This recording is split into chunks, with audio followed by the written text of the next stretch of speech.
नराधम आरोपी दत्ता गाडेची शोध मोहीम थांबवलेली आहे। अंधारामुळे दत्ताच्या शोध मोहिमेत अडचणी येत आहेत। दत्ता गाडे हा गुणाट गावाजवळच्या शेतात लपल्याची शक्यता आहे। सकाळपासूनच दत्ता गाडेसाठी शोध मोहीम सुरू करण्यात आलेली होती।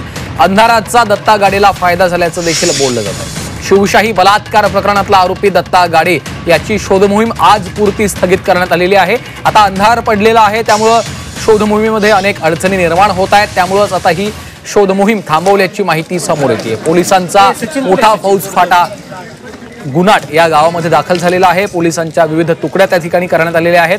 श्वान पथक देखील या परिसरामध्ये आणण्यात आलेली होती। आता ही शोध मोहीम तुर्तास थांबवण्यात आलेली आहे। हेमंत चापुडे आमचे प्रतिनिधी सध्या आपल्या सोबत आहेत, त्यांच्याकडनं अधिकचे अपडेट्स घेऊयात। हेमंत, आपण पाहतोय अंधारामुळे आता या शोध मोहिमेमध्ये अडचणी येत असतानाचं आपण मगाशी देखील बोललो होतो। आता ही मोहीम आज पुरती स्थगित करण्यात आलेली आहे। पोलिसांकडनं काय सांगण्यात आलंय हेमंत?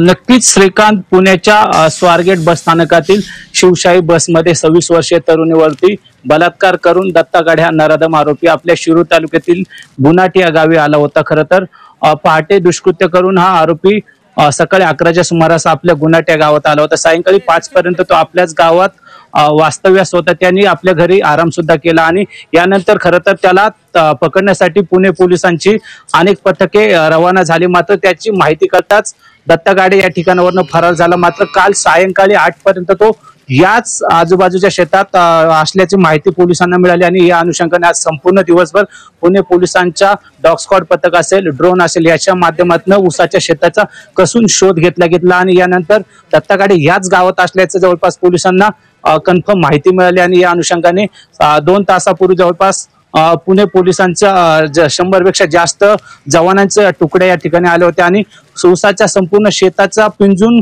हा भाग काढला आणि जवळपास 2 तास सर्चिंग ऑपरेशन केलं। ऊसाची शेताची सरी पिंजून काढली। मात्र अद्याप दत्ता गाडे हा मिळालेला नाही। आता सध्या अंधार पडलेला आहे, त्यामुळे शोध मोहीम थांबवण्यात आलेली आहे। मात्र पुणे पोलिसांचे जे काही विविध अधिकारी आहेत ते सुद्धा या ठिकाणी घटनास्थळी दाखल झाले असून आज रात्रभर सुद्धा त्याचा शोध घेतला जाणार आहे, कारण की तो अन्न पाण्यासाठी बाहेर येईल आणि त्याला पकडला जाईल असा विश्वास पुणे पोलिसांना आहे। आणि या अनुषंगाने पुणे पोलिसांकडनं असेल किंवा पुणे ग्रामीण पोलिसांकडनं असेल या सध्या शोध सुरू आहे। पुणे ग्रामीण पोलिसांची सुद्धा जे काही अधिकारी आहेत, कर्मचारी आहेत ते सुद्धा पुणे पोलिसांना सध्या मदत करत आहे, कारण की हा गुणाट परिसर आहे हा पुणे ग्रामीण पोलिसांच्या हद्दीत येत असतो आणि जो काही घटनाक्रम आहे, जे काही घटना घडलेली आहे ते पुणे शहर पोलिसांच्या हद्दीत घडलेली आहे। त्यामुळे दोन्ही पोलिसांकडनं सध्या दत्ता गाडेचा कसून शोध घेतला जात आहे।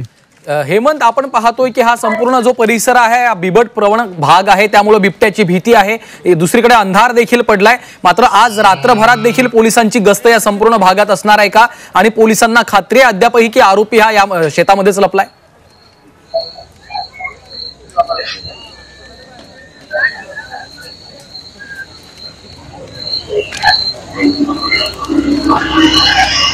हेमंत, माझा आवाज येतोय?